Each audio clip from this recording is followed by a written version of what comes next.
antiques seem to hold a fascination for most collectors. Locked within each piece is a glimpse to a lifetime that has gone by.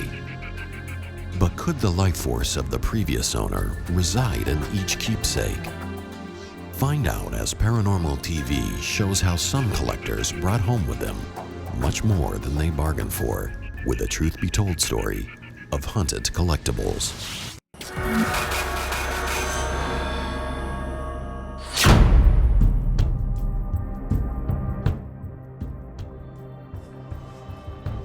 Gothic backdrops and medieval castles. Perfect settings to expect roaming spirits and eerie visions. But sometimes the location is not what you would expect. Like this ordinary family house in the middle of the desert. The house of Rusty and Bill Oster. Shortly before Rusty and Bill got married, Bill encountered a vision that would remain with him for years. He was laying on the couch one evening and was wide awake, and all of a sudden this woman in a bride's gown appeared in the hallway, standing there with the veil and the whole bit. 3 weeks later, this lady that's kind of like a mom to me, she picked out my dress. We brought it home, and when he seen the dress, he just freaked because the dress was identical, I guess, to what the bride was wearing. The same as what I've seen.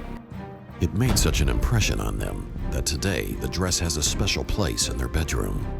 But this was just the beginning of many bizarre happenings surrounding the family. And we used to have a jukebox that would go on and off, and it's like every night at 1 or 2 o'clock in the morning, it would slide all the way over and play Elvira. So whoever it was loved the song Elvira.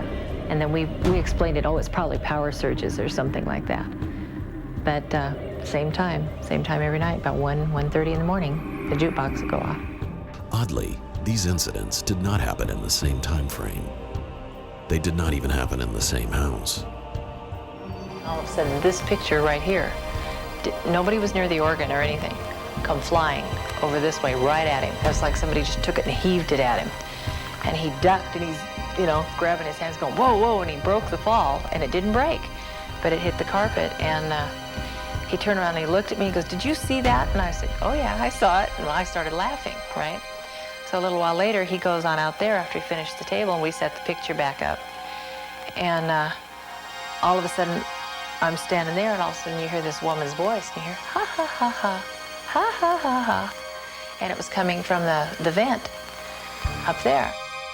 Somehow, it didn't matter where the Osters moved to. These strange happenings would follow them. This was not your ordinary haunting. In contrast to the simple exterior, the Osters' living room transports you to a graveyard of fabulous antiques, a piano owned and played by Liberace, candelabras that were used in early films at Paramount. You see, the Osters are avid collectors of anything with a history. This is the actual heart of the house right here. A lot of people have come into this room, and they said the room itself has a real weird air about it.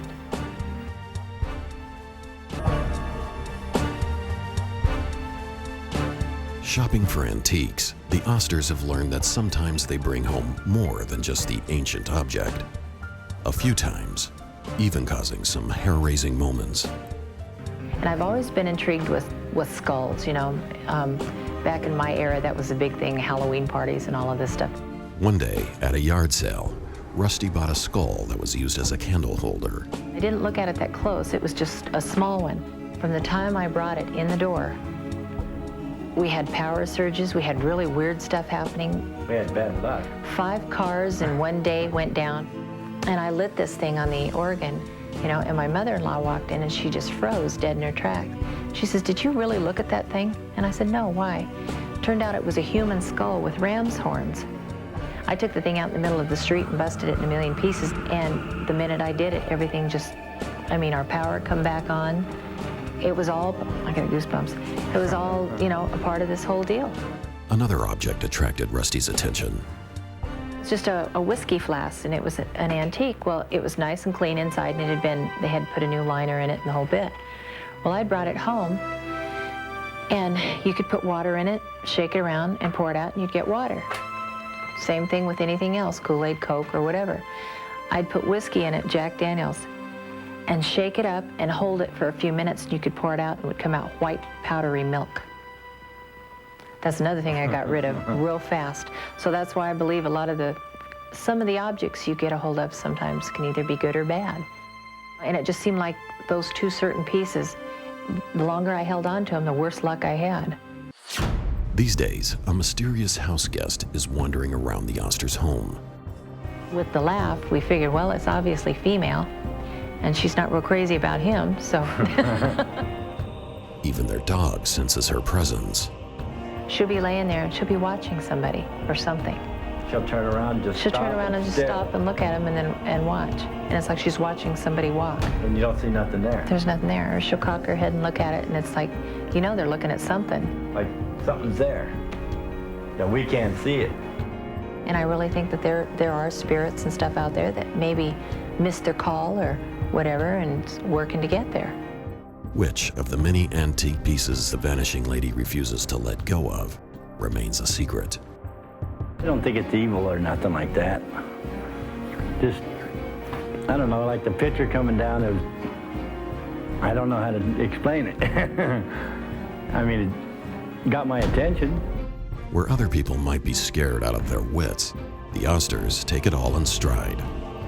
I think, you know, for some of the things that we've been through and things that have happened, I mean, there's something watching over us, you know, and it's here.